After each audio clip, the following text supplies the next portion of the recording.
I would say, one, don't play with it, because sometimes we get answers that we don't want to hear, and if we're not willing to face that, be careful. But the other one is, for example, when it comes to nutrition, if we had chocolate here, and I'm holding the chocolate, and I'm going to test, and I'm going to say, is this good for me? Might come back as a yes, because if mentally you feel this is good for you, it's going to come back as a yes. If you say, does this serve me nutritionally? Not so much.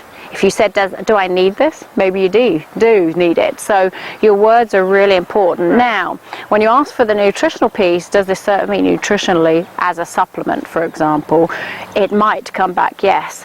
And then you would say, can my body handle this as a supplement at this time? And you'd need both to be a yes in order to be able to do that. Okay. So how you phrase the question is key. So you don't want to do what I did with Vin, is the point. I went home, I learned this skill, go to my new boyfriend at the time and go, okay, have you been flirting? Came back as a yes.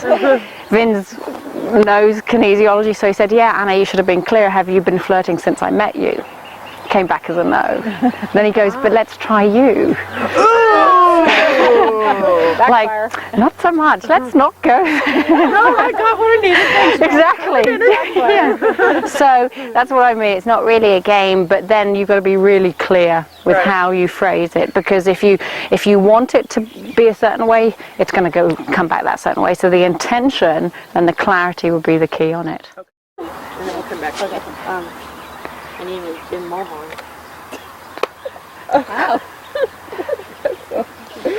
And on this weakness and strength with the happy and sad thoughts, what you can observe at times in your life where if you're picking up hay bales or dog food bags that are heavy, sometimes you'll feel like you're on top of the world. You can just pick that bag up, throw it over your shoulder. Other times it will feel like it's double the strength. Look at those days and see if you received an email, a phone call, or you had an argument with somebody, because those thoughts that are playing in your mind will affect your ability to operate. But also know the very cool thing that you have it in your power to change it in an instant. You're learning here today that you can change it just by one thought. You can gain that strength. Now you can utilize that in everyday life. When you're thinking about luggage, that's what I have a lot of the time, 140 pounds worth when I travel the world. I tend to look at it and go, how am I going to get it off of this baggage claim area and get it outside when there's just me? When you think that, it's going to be heavy. So I generally turn it around and I go, I'm in Maui, Vin's in the snow. I'm in Maui. I'll tell you what, those bags come off that so easy, and I look like I haven't just got off the plane. I'm really kind of vibrant and full of life. So you can change that mindset to help you with your task ahead. What it also shows you, or some of you, is that despite the fact that you've worked at many aspects of your life, that it still stays there.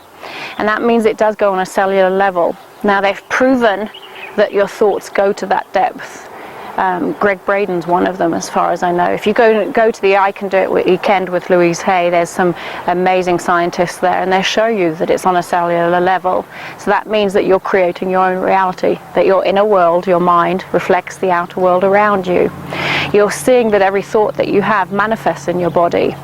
And so if you're holding on to that thought, holding on to that experience that no longer serves you, you're finding some kind of benefit to hold on to it. So one area to look at is to address, why is there a benefit to this? Now what does benefit mean? It doesn't mean, hey, I'm going to have a fun time and all's good. There will be some kind of benefit that it proves to you you're not as good a person as you want to be. It proves to you that your self-esteem is low, and you use that memory just to believe what you've always thought, and that can be classed as a benefit. So it's really important for you to look at that and realize that it's time to let these emotions go, because that baggage will manifest at some point, but that you have the power to change that. It's a very short lesson on how this all works. But the cool thing with the universe is it doesn't make you pay for 15 years. So if you've been unhappy for 15 years and in depression, it doesn't say, okay, girlfriend, here's another 15 before we get out of it. You can change it in that moment, and you can let it all go. So it's kind of cool. Now what I'd like to do is one more exercise in relation to the animals, and I'd like you to bring up a moment where a particular animal has disappointed you. So where you felt disappointment. Now you're getting the idea because we change things to the positive. So this one you're allowed to change right away and find a same scene where that particular animal you've been proud of. So we're going to go from disappointment to pride in the same exercise and just see how that affects you. Oh, I guess.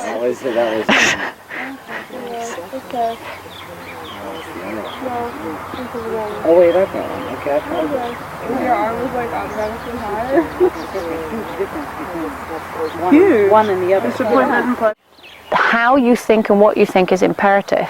If you want to beat yourself up later, where you say, I'm going to cry about that, and oh, I'm disappointed, and it is my fault because I don't believe they disappointed me, I disappointed them, you take that out and you wait till you're on your own, because they won't understand what they're feeling. They won't understand the fact that it's your disappointment truly and not so much because of them. They just feel the disappointment in any contact.